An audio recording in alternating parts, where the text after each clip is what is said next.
Hello everyone and welcome back to the channel. My name's Robert. It's been way too long since you guys have seen a video on this car. Or for some of you, it's probably not been nearly long enough. So for any of you who are new or just tuning in, this is my 1986 Pontiac Firebird, which I'm currently building to be a fun street car that can venture out onto a track on occasion. This is episode 3 of this car story, and I cannot wait to show you guys the progress that's been made.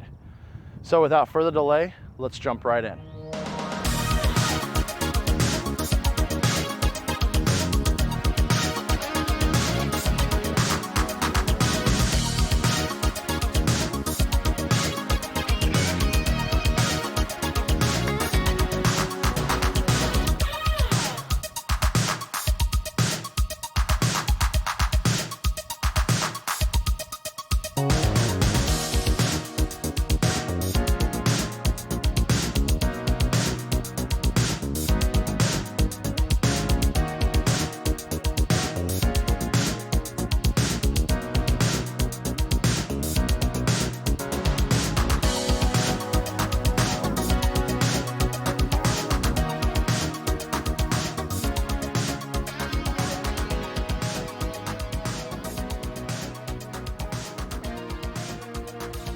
As I said, it really has been way too long since the Firebird's last appearance.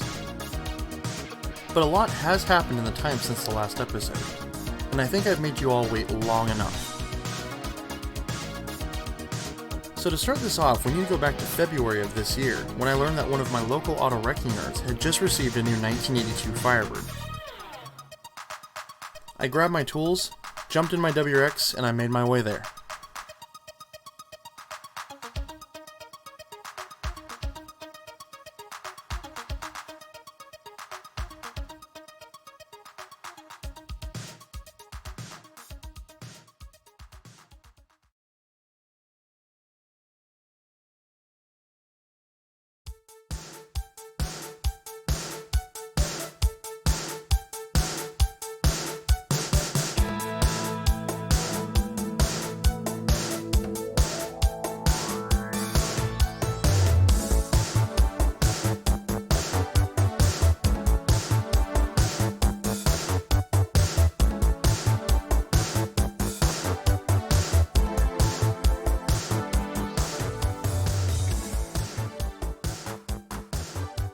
Once I arrived at the wrecking yard, I made my way to the row of cars the 82 Firebird was in.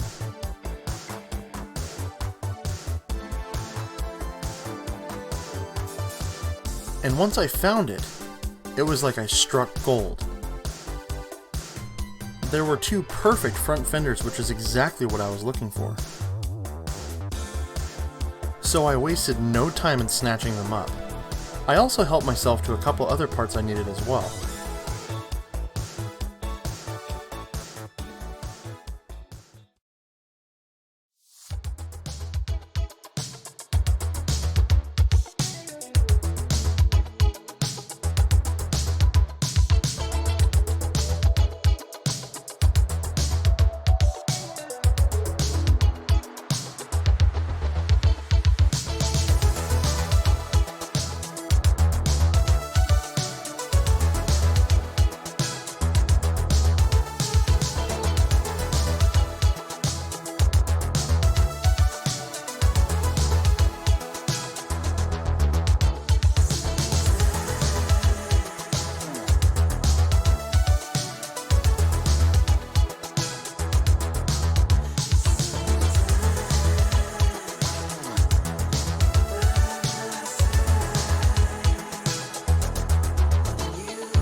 A few days after my very successful day at the wrecking yard, I decided it was time I start tearing down my new front bumper for the car.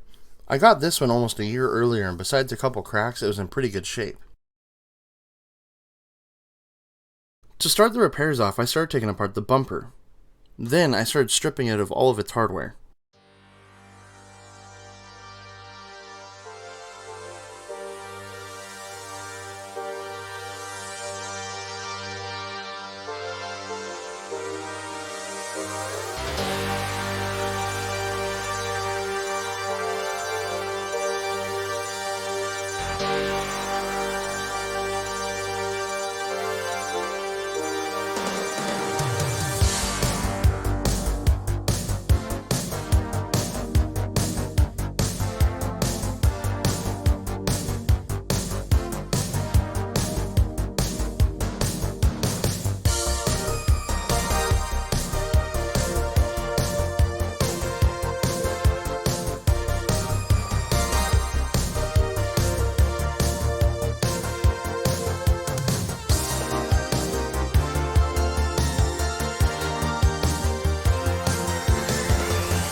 As you can see, there is a small crack on this side of the bumper, along with a broken tab on the bottom.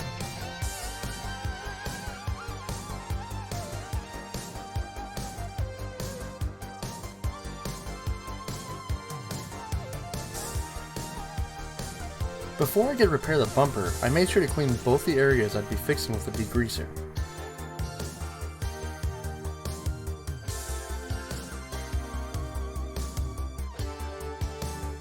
I then lightly sanded both of the damaged areas with sandpaper to give the epoxy something to easily adhere to.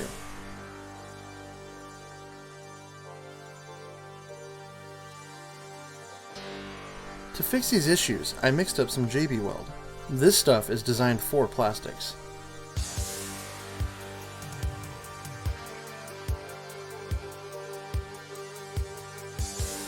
I made sure to cover the crack and broken tab with plenty of this stuff. That way I got good coverage along both the damaged areas.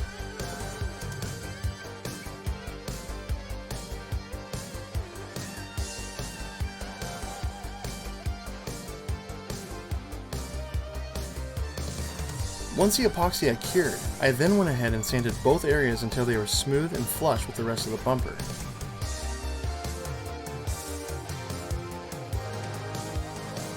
And I must say, it turned out very nicely.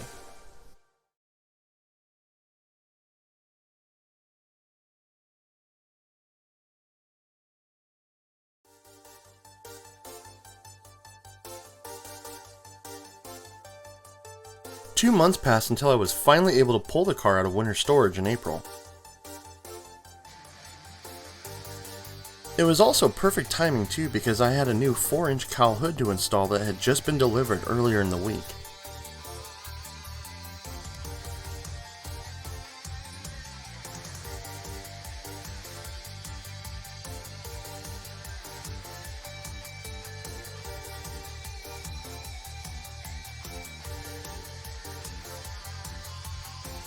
After hooking up the battery, I then went ahead and started up the car.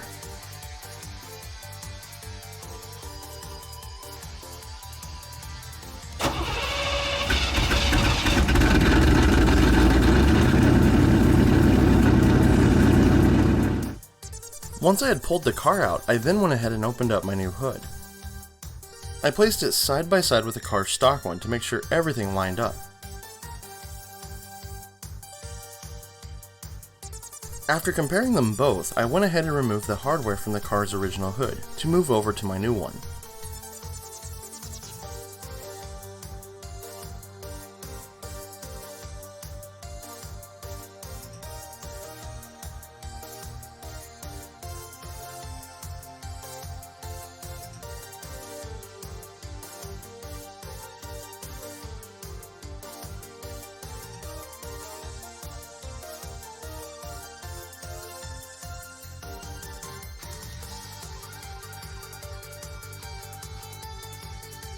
I did end up needing to drill out the hood latch just a bit to accommodate the larger bolts.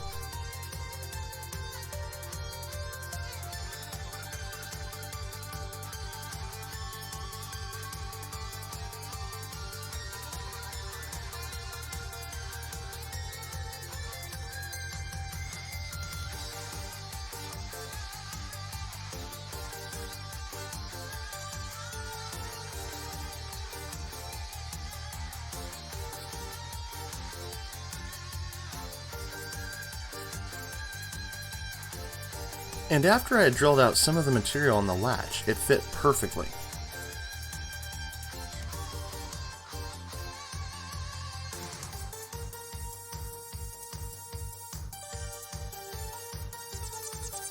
Once everything was installed on the new hood, I, with the help of my father, got the hood bolted to the car. As you can see here from the before and after pics, I still have a lot of adjustments to make everything look proper and flush with the vehicle. I will also be installing hood pins at some point as recommended by the hood's manufacturer.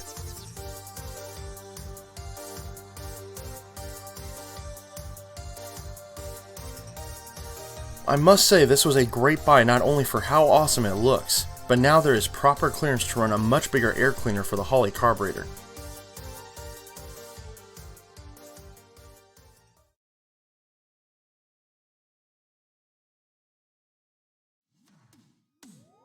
Next, it was time to change the transmission fluid on the car's T5 gearbox.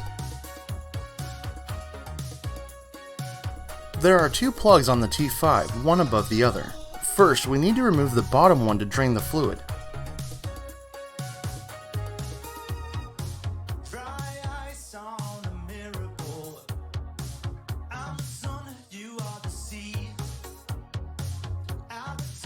Next, once the fluid finished draining, I went ahead and removed the fill plug right above the drain plug.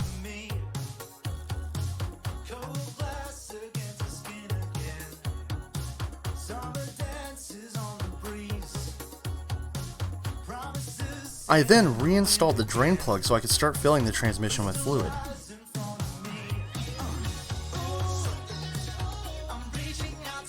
I then placed a small tube in the first bottle of trans fluid, and with gravity's help I began to fill the transmission. The Borg Warner T5 takes 2.8 quarts of fluid to fill it.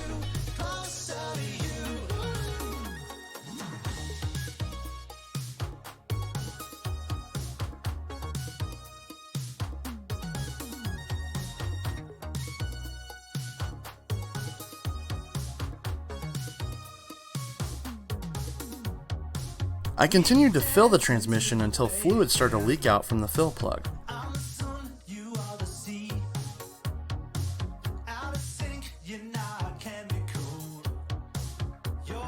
I then reinstalled the fill plug and cleaned up the fluid that had seeped out.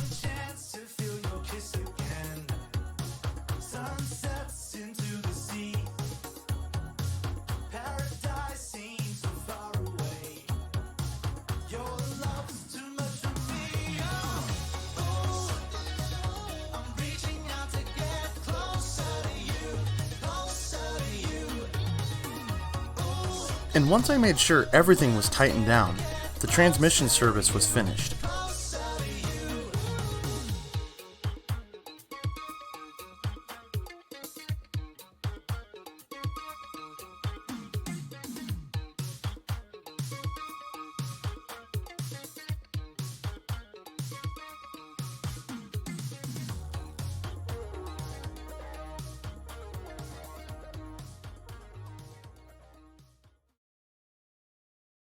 A couple weeks after the transmission service, I took the Firebird to my preferred shop, Rodace, which is owned and operated by my friends Michael and Caleb.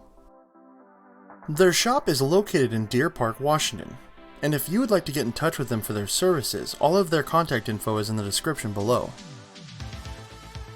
I brought the car to their shop to have my new radiator and coolant overflow tank installed. Michael and Caleb quickly got to work removing the old radiator from the car.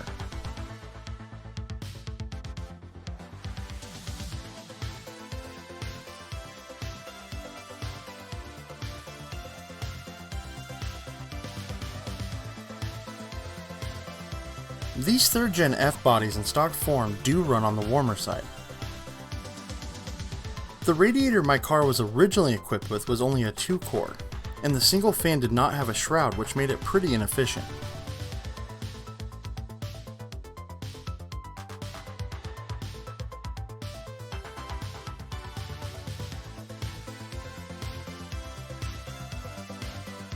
The car's new radiator is a 3-core with dual high output fans and a shroud, which was definitely a bit overkill, but since I do want to venture onto a track with this car someday, this setup will be more than capable of keeping the small block at a cool temperature.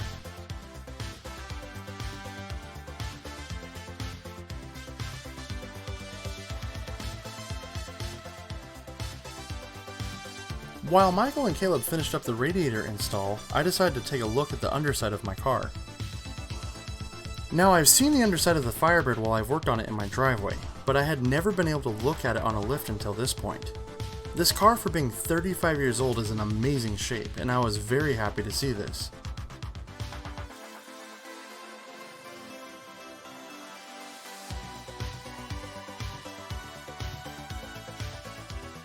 The guys finished the install, and as always, they did an amazing job. The new radiator and overflow tank really complemented the car, and I am pleased to know my Firebird now has a more than adequate cooling system.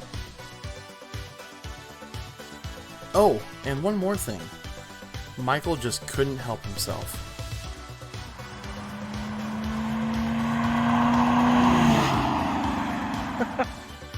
And for him being a die-hard Subaru guy, I think he's starting to develop a little bit of a soft spot for these 3rd gens.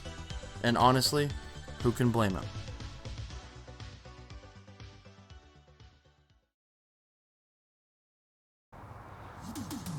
Alrighty guys, that's gonna do it for this episode. I wanted to thank you all so much for watching. And don't worry, there's gonna be much more to come on this project of mine in the near future.